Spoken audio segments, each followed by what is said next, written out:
Well, I'm glad to share these ideas and this topic with you. This is actually adapted or modified from a speech or a talk I gave in church. And this is the secular version. It has fantastic points that apply very well to our professional work as well.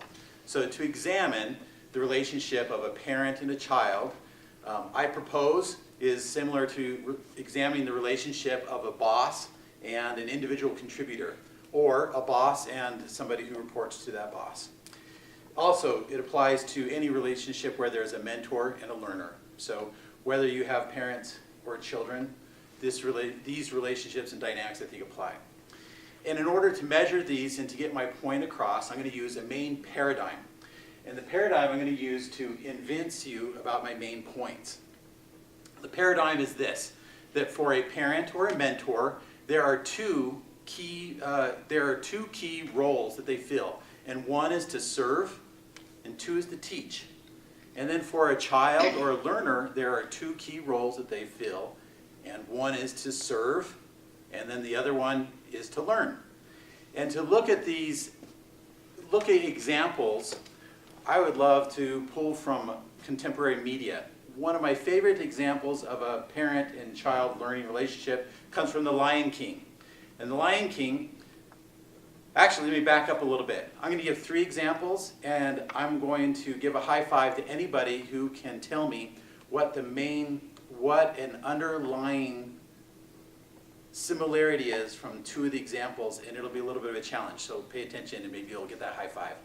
First one, The Lion King. Mustafa teaches his son Simba. He teaches him that everything you see, you will be king of someday. He teaches him also teaches him by sharing with him his disappointment when he goes to the elephant graveyard.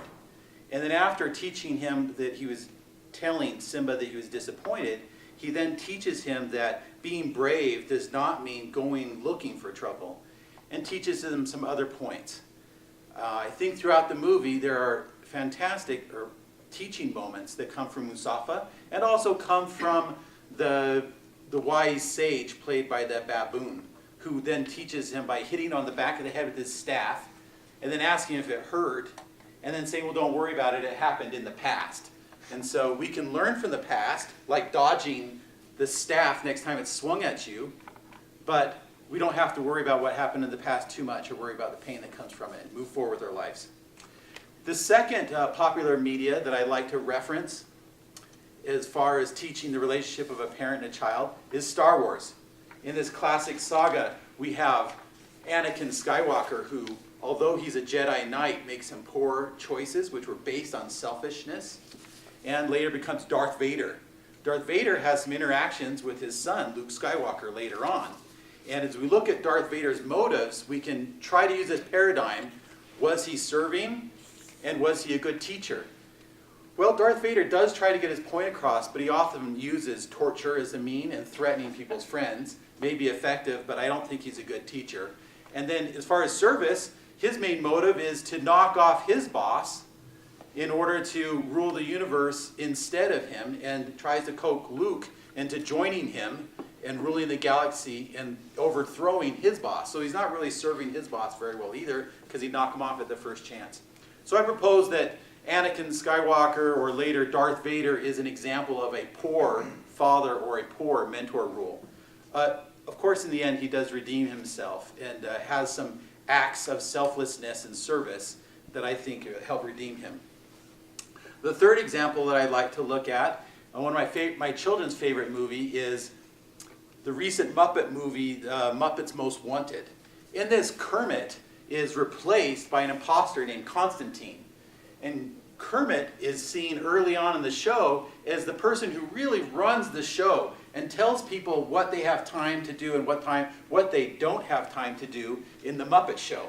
And he is constantly disappointing other Muppets who want to add frivolous stuff to the show and the presentation. So he's often seen as maybe a control freak, or as a parent figure who's controlling the whims of the children Muppets.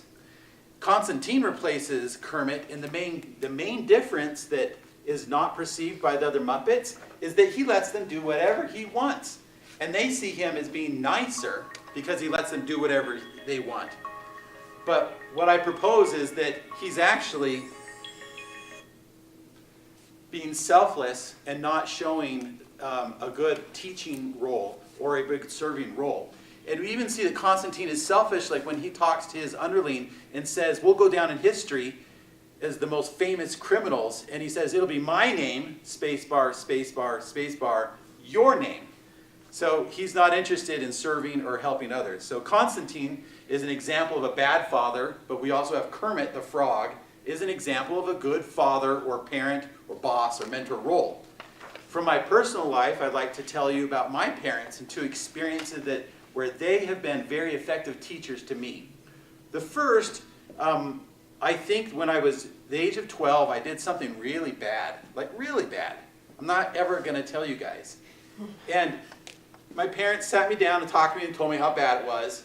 And then, kind of like Mufasa and Simba, sat me aside, and my dad took an extra day off of work, took a 3-day weekend, and took me fishing all by myself, which has never been done in our family, to show me that he loves me even though I made a mistake. And the second comes from my mother. She had spent all night sometimes helping me with homework assignments. And this taught me from my mother that there is mercy. And if I forgot to tell you what my father taught me, he taught me that no matter what, we can show love and compassion to other people. So I like to look at all these examples and hold up that paradigm and see if it's true that these are the two main points.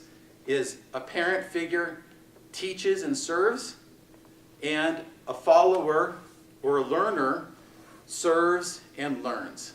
Thank you very much for letting me share you the important things with you today. Thank you.